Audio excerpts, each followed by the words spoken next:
O sol se punha no horizonte de São Paulo, tingindo o céu de laranja e vermelho, enquanto o estádio do Morumbi vibrava com os últimos minutos da partida decisiva. Antônia Oliveira, 28 anos, assistia ao jogo pela televisão no pequeno apartamento que dividia com o noivo Pedro Mendes no bairro da Lapa. Com o cabelo castanho escuro preso em um coque desajeitado e vestindo a camisa do time rival ao de Pedro por pura provocação, ela roía as unhas enquanto observava o cronômetro avançar. Vai perder, murmurou Antônia, sem conseguir conter um sorriso de satisfação ao ver o time de Pedro sofrer mais um gol nos acréscimos da partida. Antônia sabia que estava brincando com fogo. Nos últimos meses, o comportamento de Pedro após as derrotas do time havia se tornado cada vez mais preocupante. No início do relacionamento, há 3 anos, ele apenas ficava mal-humorado e calado. Depois, passou a quebrar objetos pela casa. Ultimamente, no entanto, suas explosões de raiva começavam a se direcionar para ela. Quando o apito final soou, confirmando a eliminação do time de Pedro do campeonato, Antônia sentiu um calafrio percorrer sua espinha. Sabia o que estava por vir. Considerou sair de casa, ir para a casa da mãe no Tatuapé, ou talvez para o apartamento da amiga Clara em Pinheiros, mas uma parte dela se recusava a fugir. Até quando vou deixar que um jogo de futebol determine se eu posso ficar na minha própria casa? Pensou, enquanto desligava a televisão. O barulho da chave na fechadura fez seu coração acelerar.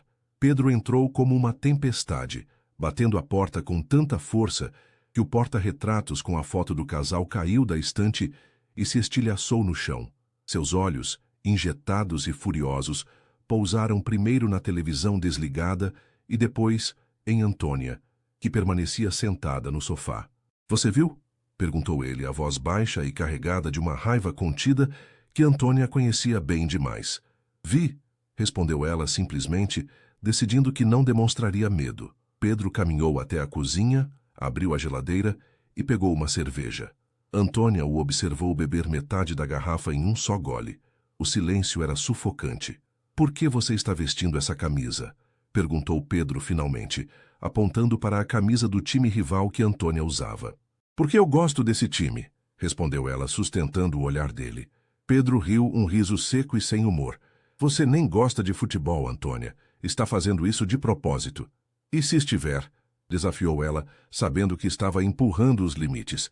O que aconteceu em seguida foi rápido demais para Antônia reagir. A garrafa de cerveja voou em sua direção, errando sua cabeça por centímetros e se estilhaçando na parede atrás do sofá. Antes que pudesse se levantar, Pedro já estava sobre ela. Você acha engraçado? Acha divertido me provocar assim?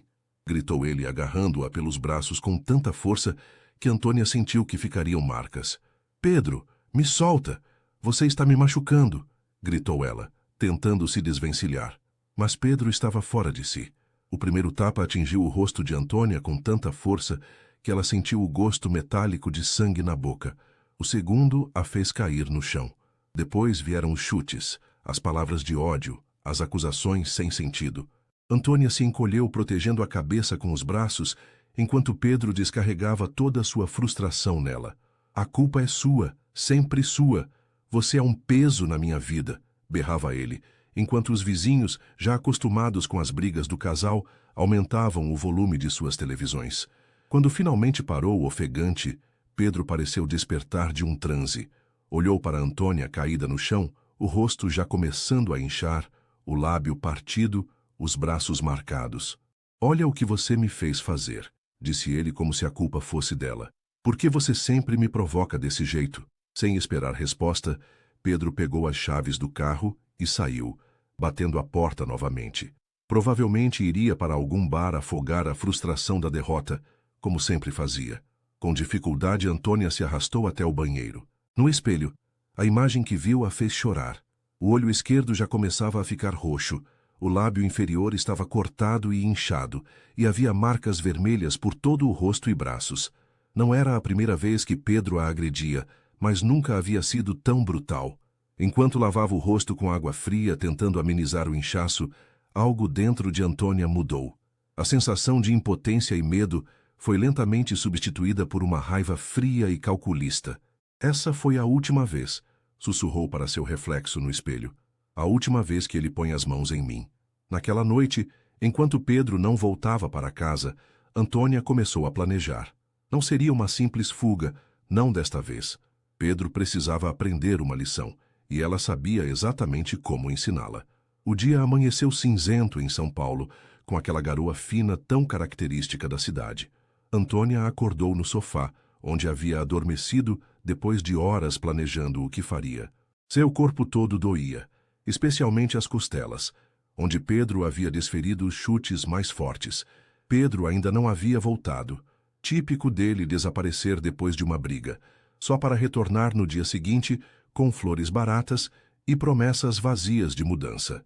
Antônia sabia que tinha pouco tempo. Primeiro fotografou todos os machucados. Depois ligou para o trabalho dizendo que estava doente e não poderia ir. Em seguida, fez a ligação mais difícil, para sua amiga Clara. "Meu Deus, Antônia! É a terceira vez este ano!" exclamou Clara quando Antônia, com voz embargada, contou o que havia acontecido. "Você precisa denunciá-lo. Vamos até a delegacia da mulher agora mesmo." "Não, Clara. Dessa vez vai ser diferente. Preciso da sua ajuda, mas não é para fazer BO." Antônia explicou o que pretendia fazer. Clara ficou em silêncio por alguns segundos antes de responder. "Tem certeza disso, Antônia? É perigoso. E possivelmente ilegal." "Tenho certeza. É a única maneira dele entender. Você vai me ajudar ou não?" Mais um silêncio. "Vou. Estarei aí em 1 hora." Enquanto esperava Clara, Antônia começou a primeira parte do plano. Investigar o passado de Pedro. Sabia sua senha do e-mail. Ele sempre usava a mesma, uma combinação do nome do time com o ano de fundação, e começou a vasculhar mensagens antigas. O que encontrou foi perturbador, mas não surpreendente. Havia e-mails de uma ex-namorada, Marina, de 4 anos atrás, implorando para que ele parasse de persegui-la. Em um deles, ela mencionava uma ordem de restrição. Em outro, ameaçava expor as fotos dos hematomas que ele havia causado. Havia também e-mails com uma psicóloga que Pedro, aparentemente, consultou apenas 2 vezes antes de abandonar o tratamento. A profissional mencionava problemas de controle de raiva e tendências abusivas que precisam ser tratadas. Antônia salvou todos esses e-mails e continuou procurando. No histórico do navegador, encontrou pesquisas recentes que a fizeram gelar. Como esconder traição. Como apagar mensagens definitivamente do celular. Apartamento para alugar Moema. Quando Clara chegou, Antônia já havia reunido um dossiê considerável sobre Pedro. Além dos e-mails e do histórico de navegação, havia encontrado recibos de um motel próximo ao escritório dele, datados de dias em que supostamente estava trabalhando até tarde, e conversas suspeitas com uma colega de trabalho chamada Débora. "Meu Deus, Antônia, seu rosto", disse Clara ao ver a amiga. Os hematomas haviam escurecido e o olho esquerdo estava quase completamente fechado devido ao inchaço. "Estou bem", respondeu Antônia mecanicamente. "Olha o que eu encontrei." Clara examinou tudo com expressão séria. "Isso é ouro", disse finalmente. "Mas o que exatamente você pretende fazer com isso?" Antônia sorriu, apesar da dor que isso causou em seu lábio partido. "Primeiro, vamos encontrar essa tal de Marina." Não foi difícil. Com algumas buscas nas redes sociais, descobriram que Marina Alves era professora em uma escola primária em Santo Amaro.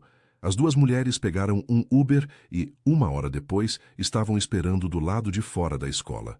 Quando Marina saiu, Antônia quase perdeu a coragem. E se ela não quisesse falar sobre Pedro? E se ficasse assustada? Mas Clara a empurrou gentilmente para a frente. "Com licença, Marina", chamou Antônia. A mulher se virou, confusa. "Meu nome é Antônia. Eu sou noiva de Pedro Mendes." O rosto de Marina empalideceu visivelmente. Seus olhos percorreram os hematomas no rosto de Antônia, e em seguida ela assentiu com compreensão. "Vamos tomar um café", disse simplesmente. Em uma cafeteria próxima, Marina contou tudo. Como Pedro havia sido encantador no início, como as agressões começaram aos poucos, sempre com desculpas e promessas de mudança. E como, quando ela finalmente terminou o relacionamento, ele a perseguiu por meses, chegando a invadir seu apartamento uma vez. "Consegui a ordem de restrição depois disso", explicou Marina. "Mas só parou de verdade quando ameacei enviar as fotos dos machucados para a família dele." Ele é obcecado com a imagem que a família tem dele. Antônia absorveu cada palavra. Isso confirmava o que já suspeitava. Pedro tinha um padrão de comportamento abusivo que vinha de muito antes dela. E também lhe dava uma ideia crucial para seu plano. Marina, preciso te pedir um favor, disse Antônia, explicando o que pretendia fazer. Marina hesitou. Não sei, Antônia. Finalmente consegui me livrar dele. Não quero me envolver novamente. Entendo, respondeu Antônia. Mas pense nas outras mulheres que ele pode machucar no futuro. Pense em mim se eu não conseguir sair dessa situação. Marina olhou para os hematomas no rosto de Antônia e suspirou. O que você precisa exatamente? Quando saíram da cafeteria, Antônia tinha as fotos dos machucados que Marina havia guardado como segurança, além de mensagens ameaçadoras que Pedro havia enviado a ela. Clara, que havia permanecido em silêncio durante grande parte da conversa, finalmente falou quando estavam a caminho do apartamento. Você tem certeza de que quer continuar com isso? Ainda podemos ir à delegacia, fazer um BO, pedir uma medida protetiva. Antônia olhou pela janela do Uber, observando a cidade passar. A chuva havia parado, mas o céu continuava cinzento, ameaçador.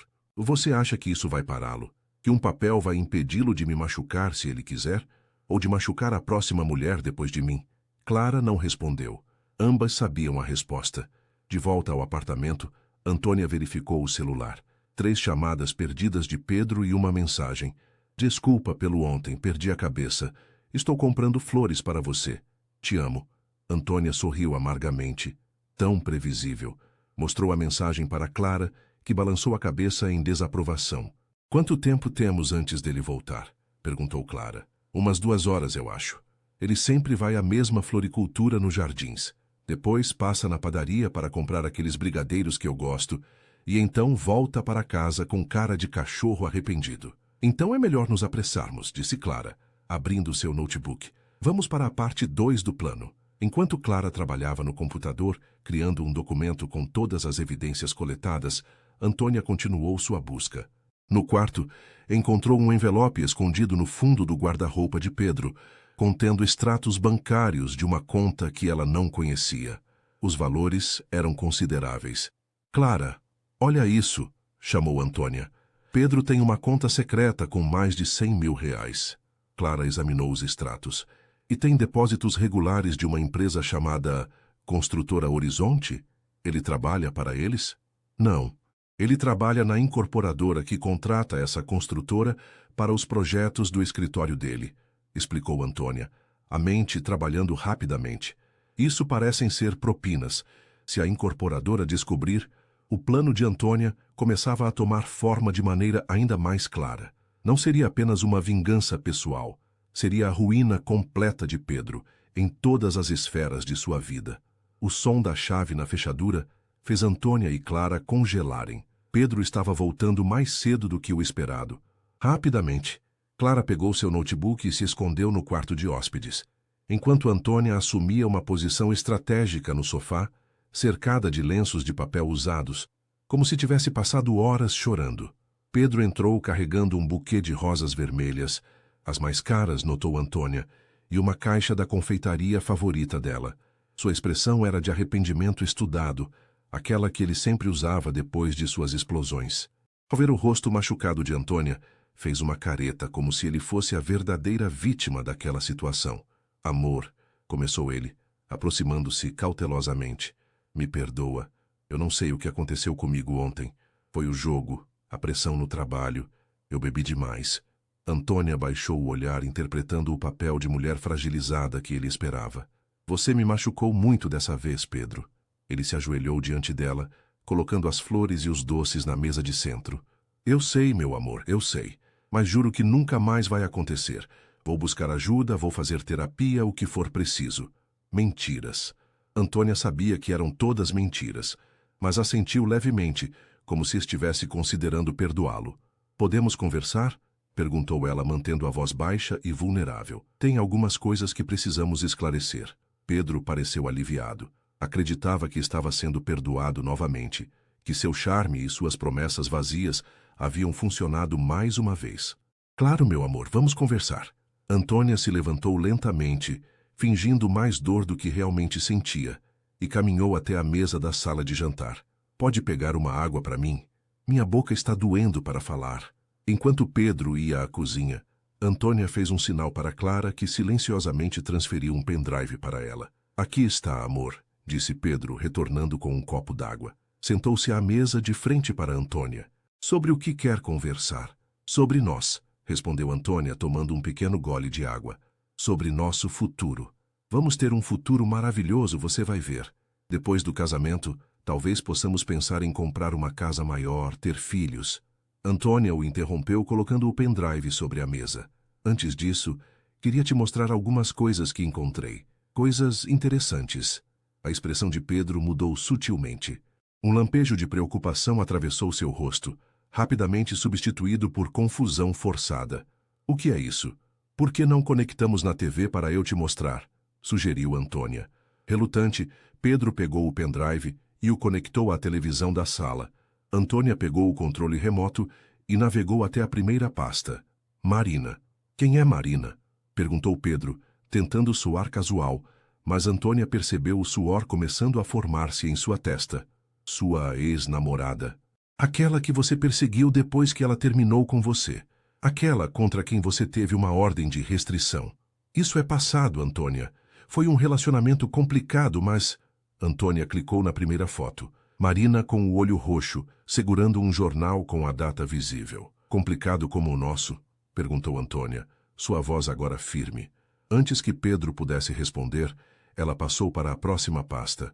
Construtora Horizonte. O que você anda fazendo, Pedro? Recebendo pagamentos por fora para aprovar projetos específicos? Sua incorporadora sabe disso? A polícia sabe? O rosto de Pedro havia perdido toda a cor. Como você... Você andou mexendo nas minhas coisas? E essa pasta aqui, Débora, sua colega de trabalho, não é?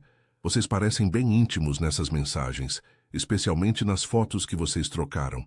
Fotos que sua mãe católica ficaria horrorizada em ver, não acha? Pedro se levantou abruptamente, derrubando a cadeira.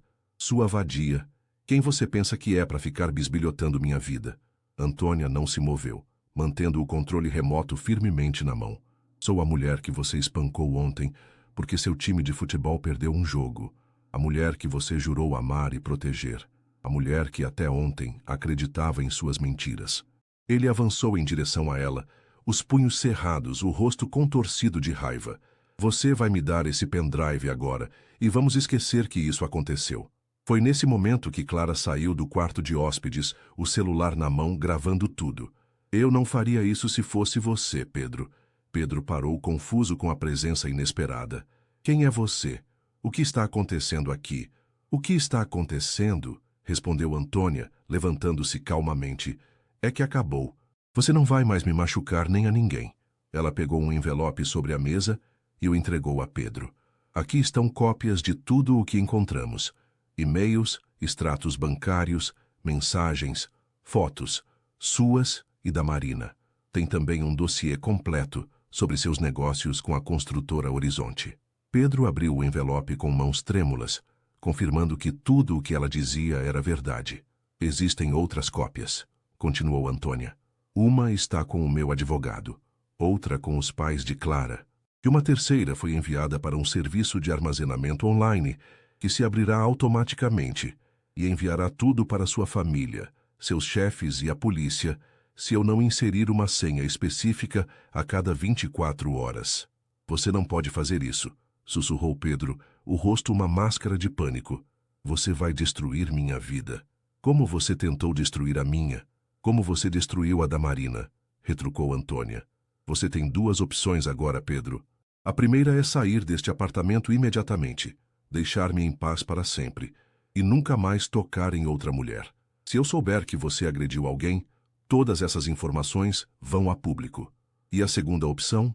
Perguntou ele, a voz quase inaudível. Não há segunda opção, respondeu Antônia friamente. Apenas consequências. 3 meses se passaram desde aquela tarde chuvosa em que Antônia confrontou Pedro. O inverno deu lugar à primavera em São Paulo, e com ela, uma nova Antônia também florescia. Sentada em um café na Vila Madalena, Antônia observava o movimento da rua enquanto esperava Clara. Seus hematomas haviam desaparecido completamente. assim como o medo que por tanto tempo a acompanhara.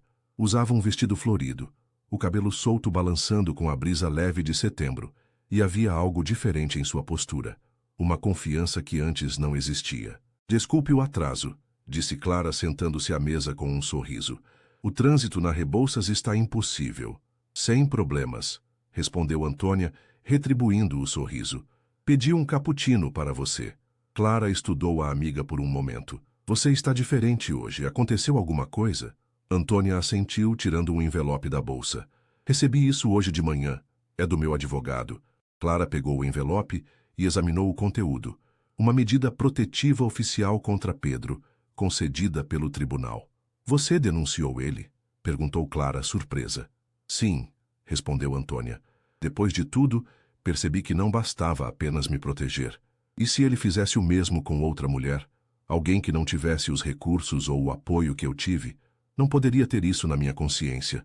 Clara apertou a mão da amiga. Estou orgulhosa de você. Como foi o processo? Difícil, admitiu Antônia.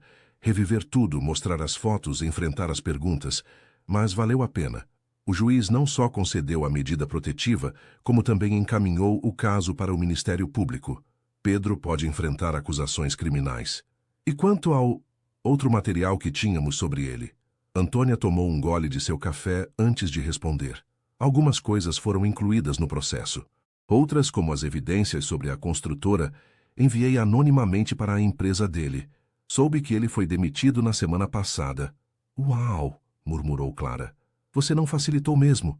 Não facilitei para um homem que me espancou porque seu time de futebol perdeu um jogo, respondeu Antônia sem arrependimento na voz.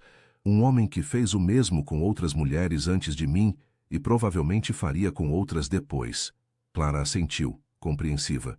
E como você está se sentindo com tudo isso? Antônia olhou pela janela do café, observando uma mãe que passava empurrando um carrinho de bebê, um casal de idosos de mãos dadas, um grupo de estudantes rindo alto. Vida normal, vida que agora ela poderia ter novamente. Me sinto livre, respondeu finalmente, como se tivesse saído de uma prisão que eu mesma ajudei a construir. Sabe o mais irônico? Ontem foi dia de jogo, o time dele perdeu de novo.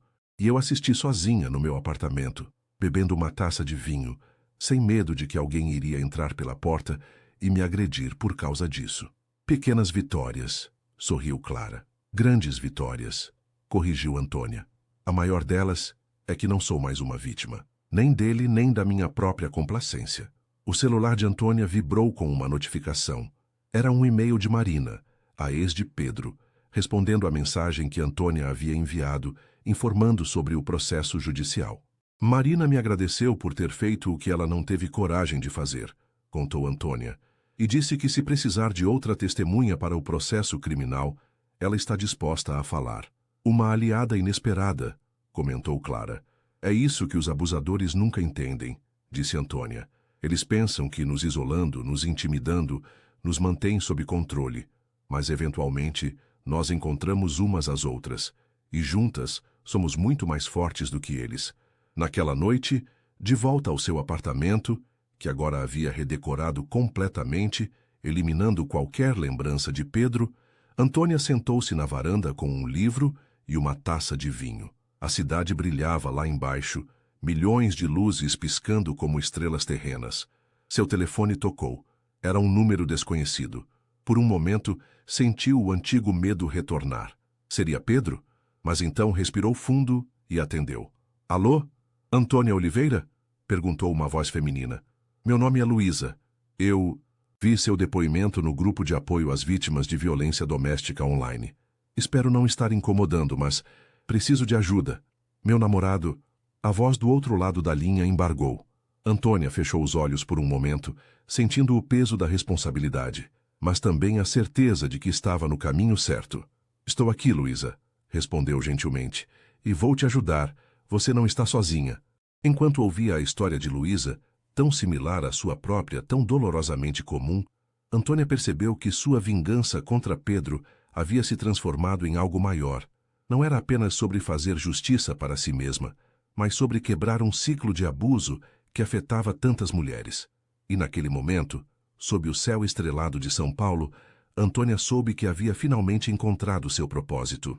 O que começou como uma vingança pessoal havia se transformado em uma missão de vida: ajudar outras mulheres a encontrarem a força que ela descobriu dentro de si mesma. A força para dizer nunca mais. O noivo a havia espancado porque seu time perdeu, mas ele jamais contava com o que ela faria em seguida. E nenhum abusador deveria subestimar o poder de uma mulher determinada a recuperar sua liberdade e a ajudar outras a fazerem o mesmo.